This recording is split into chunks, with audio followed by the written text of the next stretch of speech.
Hi friends, আমি তন্ময় আর আমরা দেখছেন টিএস গ্রিন হল। বন্ধুরা দেখুন, একটা পাকুড় গাছ নিয়ে নিয়েছি। এই গাছটির আমরা বনসাই করব। দেখুন, আমরা কিছু খোলাম খুঁচিয়ে নিয়ে নিয়েছি। এই কন্টেনার বাটিটার নিচে দিয়ে নিলাম।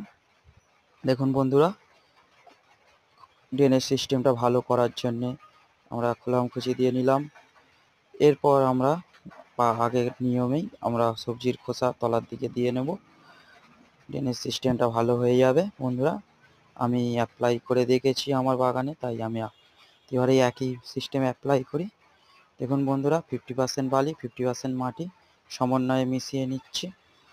দেখুন বন্ধুরা, একসাথে মিশিয়ে মাটিটা তৈরি করে নিলাম, বনসাই মাটি। এবারে আমরা তলার দিয়ে কিছু মাটি দিয়ে এরপর আমরা গাছটিকে পরিষ্কার করে একটি পাথর দিয়ে নিলাম। দেখুন বন্ধুরা, আমরা শেকড়ের উপরে গাছটি যাতে দাঁড়িয়ে থাকে এরকম একটা বনসাই করার জন্য আমরা পাথরের উপরে গাছটিকে বসাচ্ছি।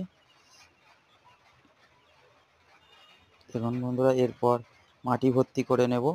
কত সুন্দর এরমভাবে গাছটিকে বসাবো, সে পুরোটা মাটি ভর্তি করে নেব। দেখুন বন্ধুরা, কত সুন্দর রুট আছে গাছটা। দেখুন বন্ধুরা, মাটি ভর্তি করে নিলাম। এবারে আমি ওই একটি বোতল কেটে বাকি ওপরের যে শিকড়গুলো আছে যাতে নষ্ট না হয়ে যায়, আর বোতল ঢুকে তার ভেতরে আবার মাটি ভর্তি করে দেব, দিয়ে আমার কাজ শেষ। বন্ধুরা দেখুন, এইভাবে বোতলটা লাগিয়ে নিলাম। এরপর এটা পুরো সম্পূর্ণ আমরা মাটি ভর্তি করে নেব। দেখুন বন্ধুরা, বালি, মাটি আর নুড়ি পাথর সমন্বয়ে মিশিয়ে নিয়ে, সমপরিমাণে সব মিশিয়ে নিয়ে আমরা এটা ভর্তি করে নিচ্ছি। দেখুন বন্ধুরা, ভর্তি করে নিচ্ছি, পুরোটা ভর্তি করে নেব। দেখুন বন্ধুরা, ভর্তি করে নিয়েছি। এবারে গাছটা এইরকমভাবে